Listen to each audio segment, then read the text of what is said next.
우리는 시간을 팔아 돈을 법니다. 돈은 우리가 자신의 생명력과 맞바꾼 것입니다.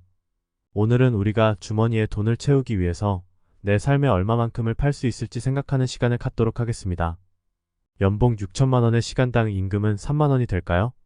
단순히 산술적으로 계산하여 1년을 12개월로, 한 달을 20일로, 1일을 8시간으로 나누면 시간당 3.125만 원이 나옵니다. 과연 이렇게 계산한 것이 진짜 시간당 임금일까요? 출퇴근 시간만 추가하더라도 더 낮게 나올 것입니다. 출근 준비 시간, 카톡 업무 지시, 잔업 등을 생각하면 더욱 낮게 나오겠죠.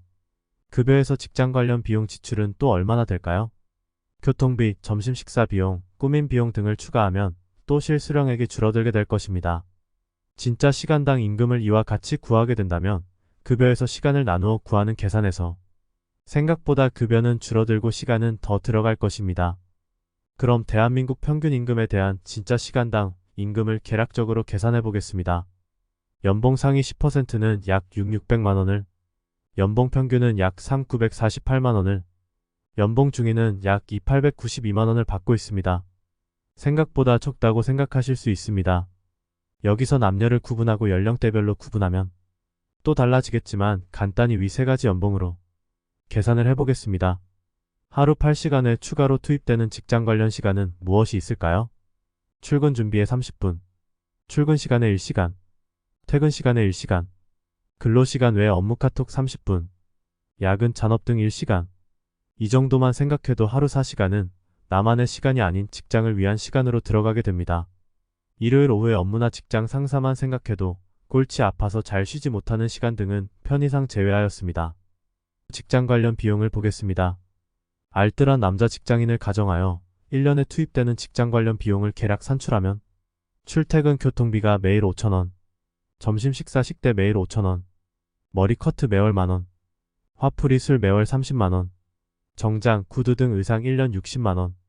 이렇게 5가지 항목의 1년 지출액은 총 672만 원이 나왔습니다. 이제 진짜 시간당 임금을 계산해 보겠습니다.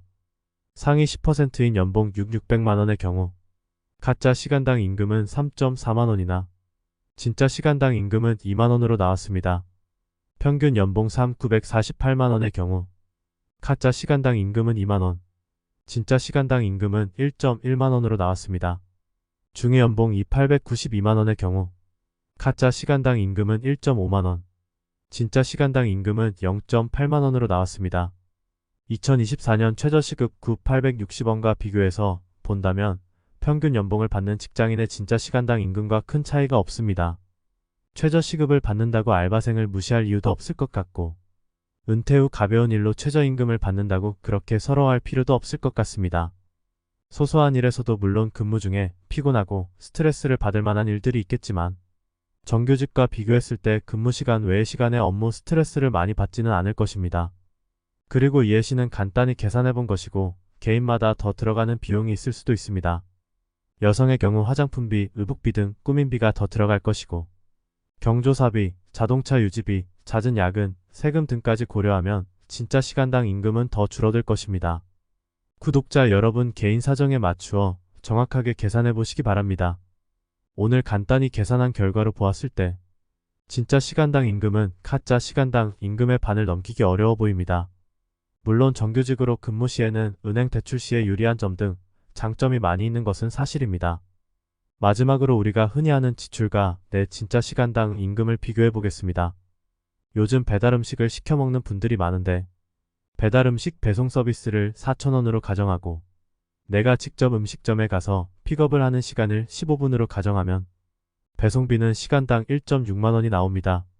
이를 위해 계산한 진짜 시간당 임금과 비교해보면 90% 이상의 직장인들은 본인 시간당 임금보다 더 비싼 서비스를 이용하고 있는 것이라고 볼 수도 있습니다.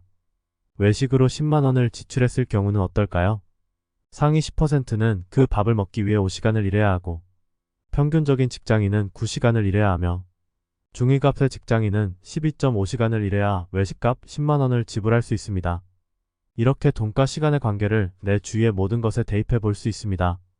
우리는 시간을 팔아서 돈을 번다는 생각을 통해서 무리한 지출과 습관성 지출을 줄이는 데 도움이 될 것 같습니다. 마지막으로 피키 로빈의 책 부의 주인은 누구인가의 한 구절을 인용하며 마치겠습니다. 돈은 생명력이라는 등식은 여러분에게 어떤 의미인가요? 우리가 돈을 귀중하게 여기는 것은 맞습니다. 자기의 삶에 할당된 시간의 일부를 바칠 수 있을 만큼 우리는 돈을 귀하게 여기고 벌고 쓰고 걱정하고 공상합니다. 돈에 관한 사회적 관습 중에는 배우고 따를 가치가 있는 것들도 많이 있습니다. 그러나 결국 돈이 자신에게 어떤 가치가 있는지 결정하는 것은 자기 자신입니다. 그것은 여러분 자신의 생명력입니다. 우리는 자기 시간으로 돈의 값을 지불합니다. 그 돈을 어떻게 쓸지는 자신이 선택해야 합니다. 돈을 생명력으로 정의하면 중요한 정보를 얻게 됩니다. 돈보다는 우리의 생명력을 더 현실적으로 체감할 수 있습니다. 돈에는 아무런 내재적 실체가 없는 반면 우리의 생명력은 적어도 우리에게는 실체가 있습니다. 그것은 분명히 실제하고 또한 유한합니다. 생명력은 우리가 가진 전부입니다.